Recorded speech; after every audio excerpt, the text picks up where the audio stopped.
Ratoša, Innovation in Automotive Industry from Hidria, Mr. Drago Lemut from Le-Tehnika, and Alexsandru Marin from University POLITEHNICA of Bucharest. The roundtable will be moderated by Victor Cepoi, so I kindly ask Victor Cepoi to take over. Okay, thank you very much. First of all, I wanted to welcome the guests of the roundtable, and also wanted to say hello to the other attendees of this nice conference. And maybe just as a warm-up before of our discussion on IPR management, I would like all of you, one by one, just to introduce yourself, maybe just a very short presentation, and maybe you can give some kind of details related to what do you do, who you are, maybe 2-3 words about your institution. So the floor is yours. Well, thank you very much. I'm pleased to be with all of you here today, and thanks to organizers for inviting me here. I am present here as someone who has a long-term experience with intellectual property and its overall intellectual property. I do patents, trademarks, designs, copyrights. I used to be a rock journalist when I was young, so I was always close to the music industry. Unlike many lawyers, I knew I wanted to do intellectual property and technology before starting my studies, and I have studied in Zagreb and then have a postgraduate from United States, and I worked in the US and in the Silicon Valley and so on. I had many roles, but I will just mention that now I am the first vice president of the ECTA, European Community Trademark Association.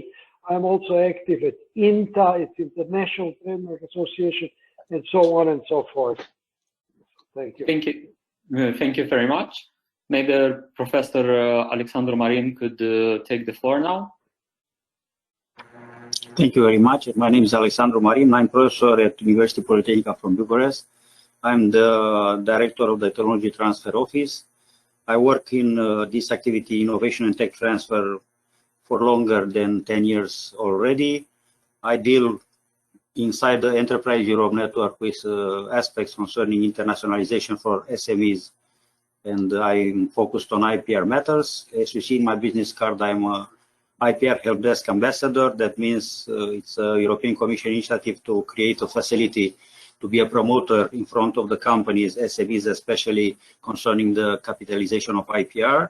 And I thank you very much for the organizer for giving me the opportunity, and seeing the agenda and the questions, probably I will focus more on Romania situation. Let's see if we can exchange some good practices. Thank you very much. Thank you very much. Maybe now the floor goes to Gverino Ratoša.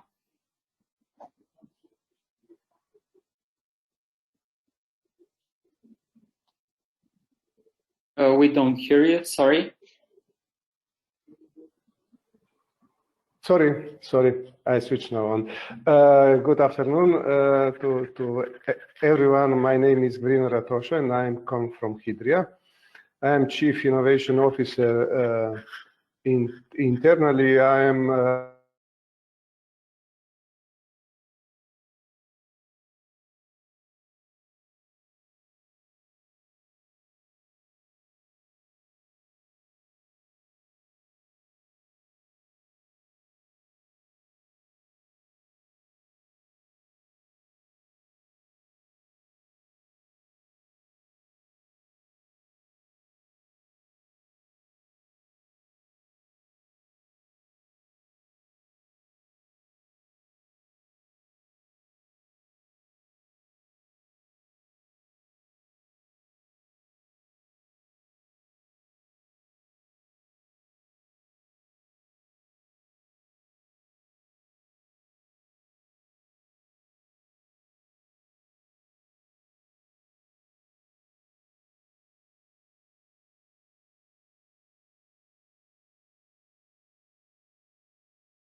resolve the problem. Yeah, actually, these fields are, we are manufacturer of telecom accessories. Let's say, to understand what we are doing, when you travel, especially in Europe, you have to connect some, let's say, first electrical device and also telecom device, and there are different switches, different sockets. And these sockets, we developed different adapters to these international specific sockets. So, okay, normally when we start to sell in different markets, it came competitor who make copies of these products.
Experience with IP.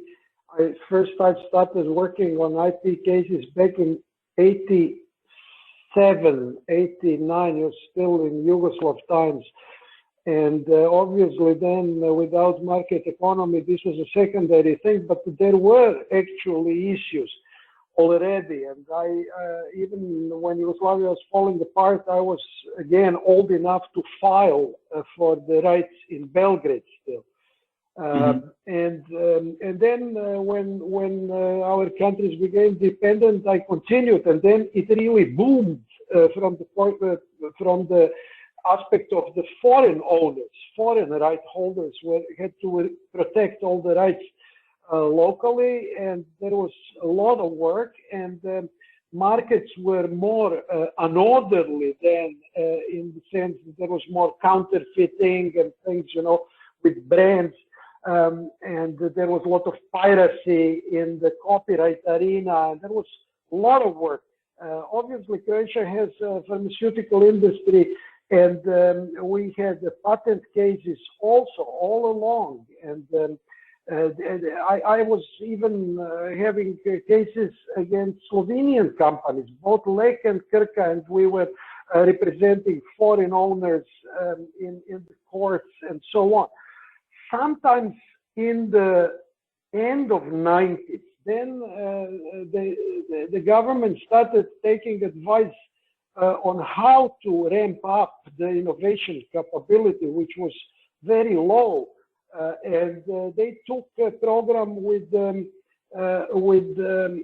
World Bank. There was a World Bank program that helped our research institute, Ruđer Bošković, to organize some kind of a technology transfer office. And this was followed then by the university technology transfer offices, and things started rolling. They started rolling very slow, but they are rolling still. And I am lucky. I mean, our firm is very much involved over 30 years with intellectual property, so we always have something to do. You know, I can tell a lot of stories about all this. Yeah. Okay, thank you. Professor Marin? I think the way you formulated the questions from 3 to 9, there are most of them addressed, in my opinion, maybe I'm wrong, to companies. How are they going to public research organization, defining their needs and finding solution? Because in my opinion, the big companies don't come to universities. They only hire from universities. They have their program for development. They don't cooperate directly. Maybe sometimes in competitiveness poll or clusters, they are interested to take some public money and they go along with public research organization. But the challenge is because SME, at least in my country, don't have the exact value of the technology. Probably 30 years ago, I don't want to mention the experience in communist system. It was a separate experience. It didn't have SMEs. But today, SMEs are not very well aware about the value of technology because for them, IP means mainly cost, not investment. There are very many things to be said, but to respond to your question, we are trying now hard, and it's not easy to convince SMEs to come to public research organization, to cooperate with them, because it's a lack of confidence first. It's about the time spending, it's about the money spending, and it's a hard fight, and this is the role of ambassador. So, coming back to my presentation, this is my job in the IPR Helpdesk ambassador. Go to the companies and convince them to go for IPR matters, invest some money, and come to research made in public research organization. For the moment, this is my opinion. Well, okay, thank you very much. Maybe also a question to everyone, but do you think that actually companies, or no, let's say like this, that universities could go and convince companies to actually consider and to focus more on this issue? Again, if I should talk first, I think that the universities, at least in Croatia, are part of the problem more than a solution. They themselves need more persuading to use intellectual property. So yes, there are some very entrepreneurial professors, and there are universities like FAIR in Zagreb who have a lot of projects which they spin off and things like that. So there are good examples, but the general atmosphere is still, I would say, unsatisfactory, and there is a relatively sleepy atmosphere, and there are even hints of anti-IP sentiment among scientists, which is something that I see very painful. You know, for me, you know, I can't understand this very much, and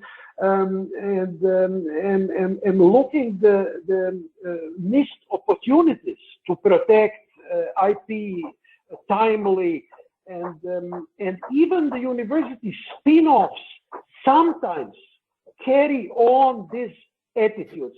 This in Croatia, in my view, is especially strong in the mechanical engineering field, for instance. Okay, thank you very much. Maybe Mr. Lemut or Mr. Ratoša would like something to add also. If you want, okay, maybe Mr. Lemut was first mentioned. Then okay, thank you. Okay, my opinion is a little maybe particular. I worked a long time ago, let's say more than 30 years ago, 32, I think, yeah, 88.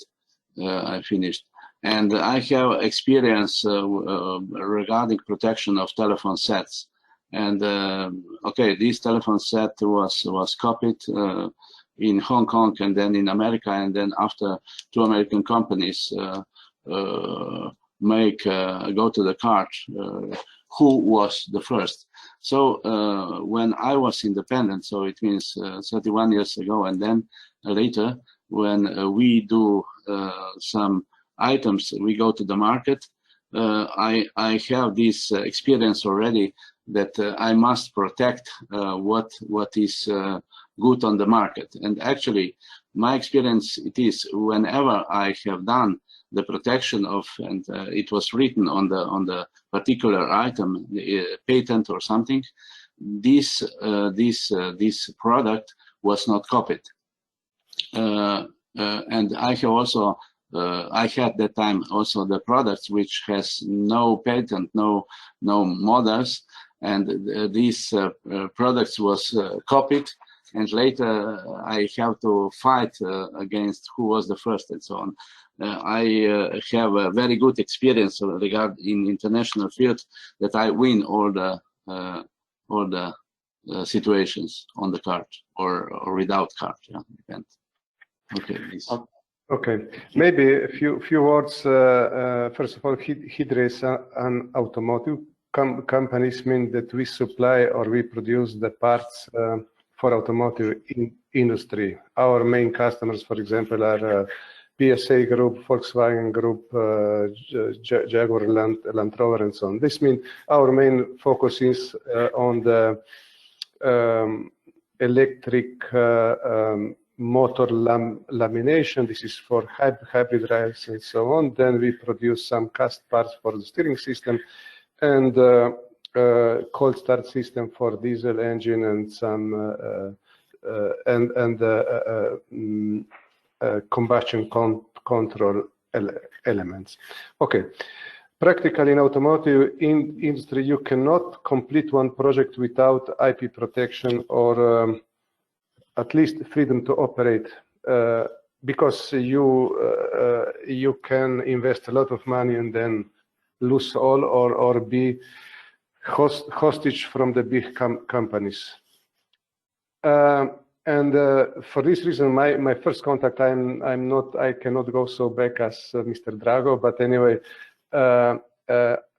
my first necessity to enter in the field of IP was 12-13 years ago when we started one big project on the pressure sensor with integrated glow plug. No? And this is relatively very complex project. It's small part, but inside is electronic, ASIC, piezoelectric sensor, piezo ceramic, low cost, and so on. And this was really one big issue. And the difficulty was also that the competitors, this means the two main competitors, one from Japan, other from Germany, they practically closed some area of some space, no? And our task was how to solve from technical engineering point of view and performance point of view, price point of view, this product without infringe any of this area or somehow this. And this was the first time that we had a big issue, how enter in this project and how solve this product without infringe any of this area. Okay, and this was the first, and then I started this, and we applied many patents, 10 or more, and on one product, and maybe also a few words about the cooperation with public organization and faculties and so on. We have a relatively very good experience, but maybe later we will discuss about this. Okay, thank you. Probably the main, let's put it like this, the main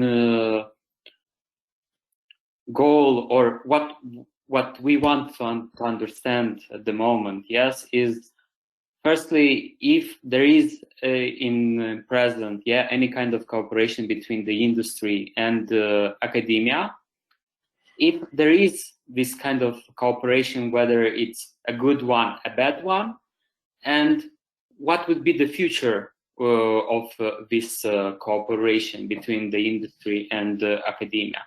So how do you think?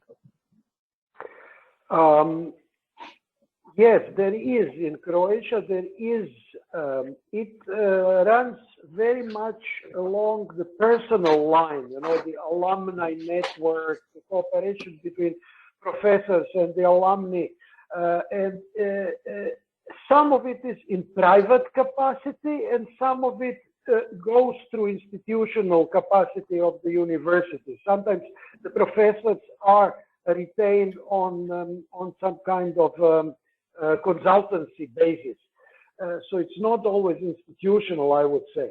However, it does, and it is in different fields. You know, in the nuclear industry, as you know, we share the nuclear power plant. So Zagreb has several companies that are into maintaining nuclear power plants globally, not only the Krško one, but elsewhere.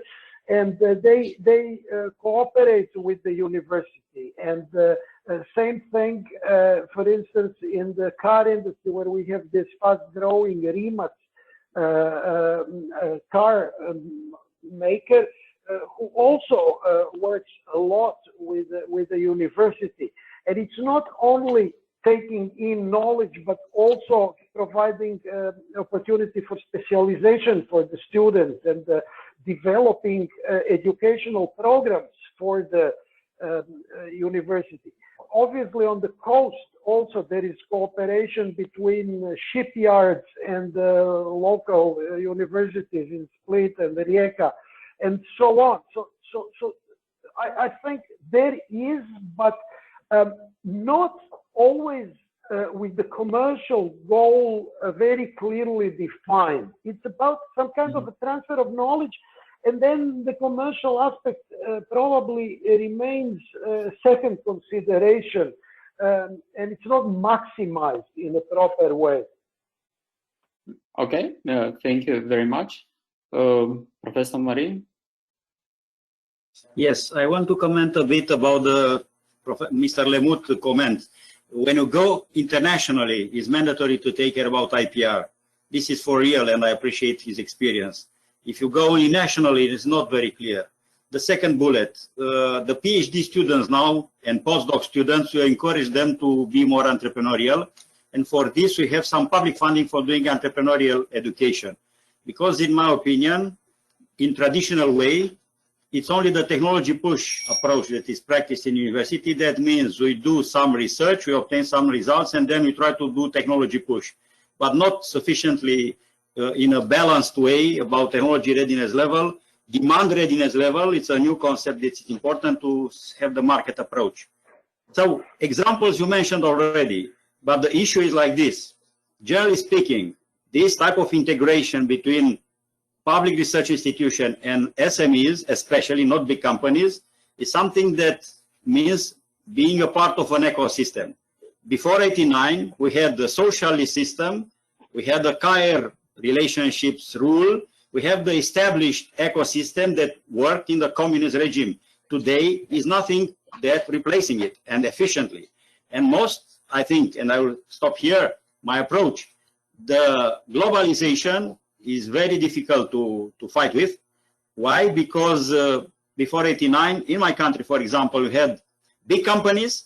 They have in their mandate to do innovation and invention. Today is not necessity. Today, for example, Germany solved this issue. We don't have such a system in Romania. They have Fraunhofer Institute. What means this? Max Planck and Helmholtz Institute are not active in the market. Universities traditionally are not active in the market. Their business model is not about tech transfer, it's about knowledge transfer. But they have Fraunhofer Institute and Steinbeis system. So these type of structures, which are completely missing in Romania, Fraunhofer Institute or Steinbeis, are in the ecosystem, the needed value chain to be closed and to be long from TRL 1 to TRL 9. I know these things because I also teach entrepreneurial aspects, and because now I'm more or less updated to the global tendencies. But the competition is very hard and the fight is very, very strong. And again, coming from, you are from Slovenia, from Croatia, even if you passed very difficult political moments, you came before '89 from Yugoslavia, which was on the top of technology development in Europe concerning the socialist countries. So you have the basis, more or less. Many people from Yugoslavia worked abroad. You had good cooperation in Slovenia and Croatia with Germany, Romania not. But now we are trying, because I want to speak about my country, it's a challenge, and more or less now, and I'm finishing here, sorry, we are active now in the Danube region. I started the project about creative industries in urban regeneration, and I'm coordinating this project. This approach should be a Danubian one, not an isolated country one or European one, because our market couldn't be in Germany, mainly. This is my opinion, but could be in Slovenia, in Croatia, in Poland. This is my opinion, to fight with this east part of the Europe countries where we can find possible collaboration. Okay, thank you very much. Maybe Drago Lemut can continue the topic of collaboration between academia and companies. Okay, I can say that we use many times some support in different faculties, for example, machinery or electro mainly. So for different problems to be hard or something like this. But we didn't come. Maybe we are too small. I don't know. We are 90 persons, and we didn't come to this point that we see something necessary to be protected. But I recognize in our activities, for example, before entering the European Union, we had here 60 kilometers north from Kranj in Austria, in Klagenfurt company, and one person which was there, he was dedicated to do protection, IP protection in German-speaking area. I speak German perfectly, but I'm not able to do this job, and he has done for me. And I was very lucky when I go to car to Vienna, to Handelsgericht. Everything was prepared because the German company thought that we in Balkan, including Slovenia, we don't know what is the intellectual property, but we win immediately after 6 months. They recognize who is who. We have all the items, the whole family of all typical Austrian solutions was copied. One was even not protected in Austria, was protected in Munich, in Germany. But in spite of fall, they recognized who was the first, and I was lucky. Similar situation was in Croatia. I forgot before to tell you. My experience was like this: that one company in Zagreb make copies of our products, and I go to Slovenian economy faculty to ask what they think, who shall be the good lawyer, and they give me a list of about 15 different lawyers, and I go to Zagreb to Miss Haramia. That time I don't know if she is now retired already, and we win. We came to with Croatia police to that company, and I can say that Croatia was very fair, and they recognize who is who. I said all the time that the right come to the power. Thank you. Okay. Thank you very much. Mr. Ratoša? Yes, if we discuss about the cooperation, for example, as I mentioned before, we in the demanding project, and we had one a few years ago. No, this was practically impossible to solve without the support of knowledge from the universities. No, and for example, we ask Faculty of Electrotechnics in Ljubljana to support us on ASIC design. This means the problem is that that you need somebody who knows this field to discuss with our supplier, because if I'm not able to, if I'm not inside this problematic of chips of electronics, and we had a very good support in this field. Then we had a problem, for example, on the piezoelectric sensor, mechanical and dynamically problems, no? because this is installed inside the engine, and with Faculty of Mechanical Engineering in Ljubljana, we made a lot of things from the dynamic, from the aging of sensor and so on. Then we have actually cases that we have a cooperation with Faculty in Ljubljana on stamping process. We had very recently cooperation, and we had still the cooperation with Chemical Institute of Ljubljana in the bonding technology for electrical steel.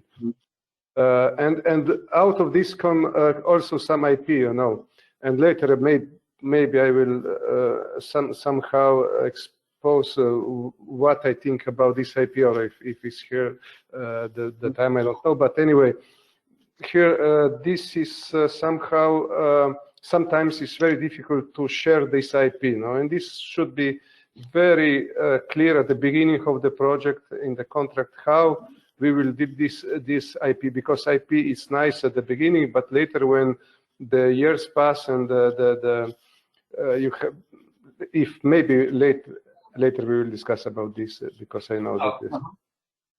Okay, thank you.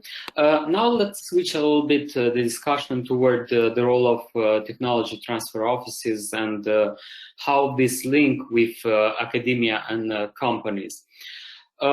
Many public research organizations are working to approach companies presenting the potential of their research capacities for the industry.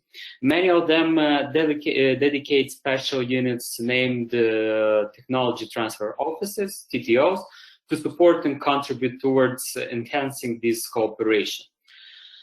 So,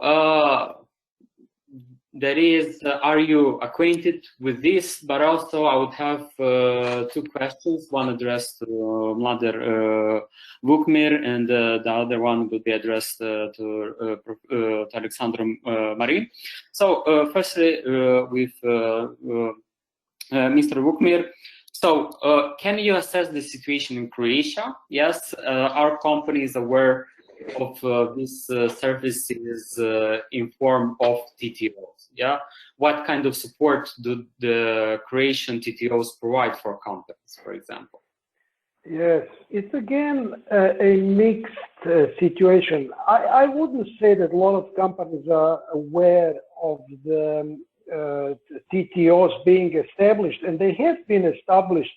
You know, the first one was the one that I mentioned already more than 20 years ago at Ruđer Bošković, but then this was closely followed by Zagreb University, then it was Split University, and then Osijek and Rijeka have it, and now Zadar also has. So there is a number of TTOs, but it was kind of up and down, strange trajectory, you know. Normally it was tied to the funds that came out of these institutions, and when these funds were made available, then people were hired and they got trainings and they started somehow being useful. But you know, things were not rosy. I mean, for instance, one of the offices, I will not now mention which one, I was working with them on a pilot project. Croatia has another institution called Hamag Bicro.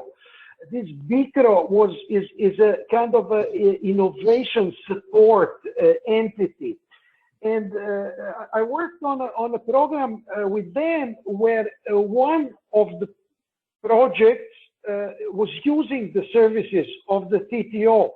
But when I spoke with the TTO about commercializing, I learned that they didn't have a budget to call abroad. I mean, this is like worse than in communism. You know what it means? A budget to call abroad. You know, so they just couldn't make a phone call to you know. So I'm not saying that all of them were equally bad, but I mean, this is ridiculous, and you don't even expect, imagine that something like that will happen. And what do they? How useful can they be? You know, if they cannot try to commercialize.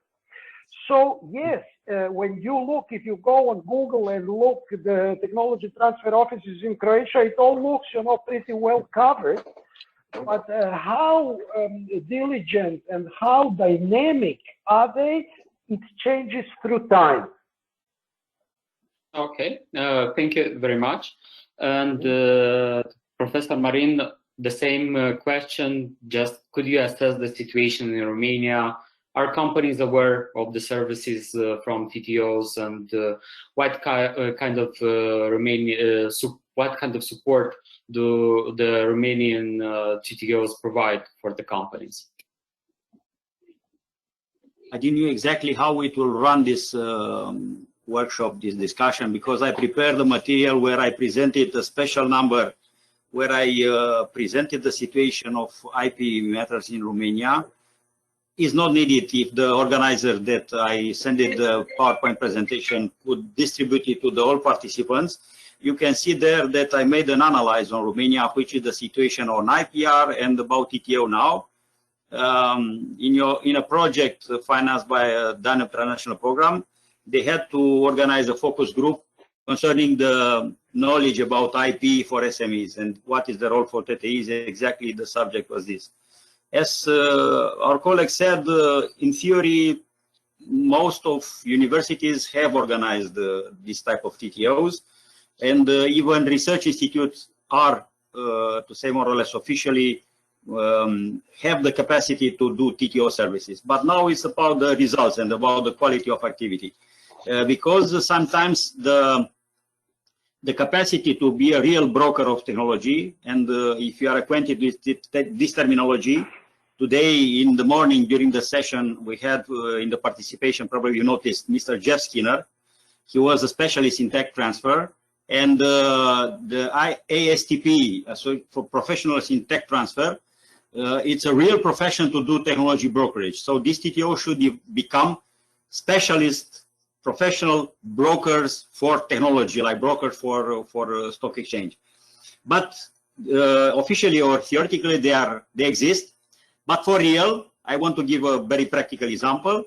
I am a professor, I run the TTO, I don't work 8 hours a day for the TTO, but just now I'm trying to hire people which will work with me full time to do professional activities. This is one example. The second, the TTOs organized in research institutes, that means they do research activity and some part-time, 2 hours maximum per day, maximum, for do TTO services. And the most difficult part of the TTO organization is not about to have a database to the results in research, we have it. It's the problem to know and to have time, and it's costly to know what is the demand of the market. The examples of the two companies present here, I don't want to put some questions because I have no capacity to put questions, but I want to comment. Do you have patents in co-ownership with universities? One question. The second question, are TTOs in universities coming to you with their specialists, asking you friendly and inviting you to define your intentions, necessities? It's my opportunity now. I asked the organizers, Tamara, which is a co-organizer, and she invited me to send you to the stakeholders, to the companies present here, an invitation for the next week kickoff event of the project that I mentioned, and where I want to present to you what is my approach about how to develop creative industries in Danube region for urban regeneration, especially in the context of COVID-19. Today, I didn't have the time to follow all the presentation. Maybe they were oriented in traditional technologies. I'm very anxious to find these two companies present here have some activities, maybe in not directly addressed to COVID-19 issues, but taking in consideration because COVID-19 organized, obliged us to do such online meetings for last 6 months, and probably next year we'll have only such webinars, such meetings. So it's a lot of things to be done, but I'm very anxious how much these companies, these SMEs that are here present with us, are expecting some services from the TTOs. Okay, thank you very much. Maybe I will interrupt. Sorry for that. I see we have a lot of open questions, and we could have discussions for another hour or so. But we would like to continue now with the next session. I would like to thank all the participants of the roundtable for the fruitful discussions, and thank you.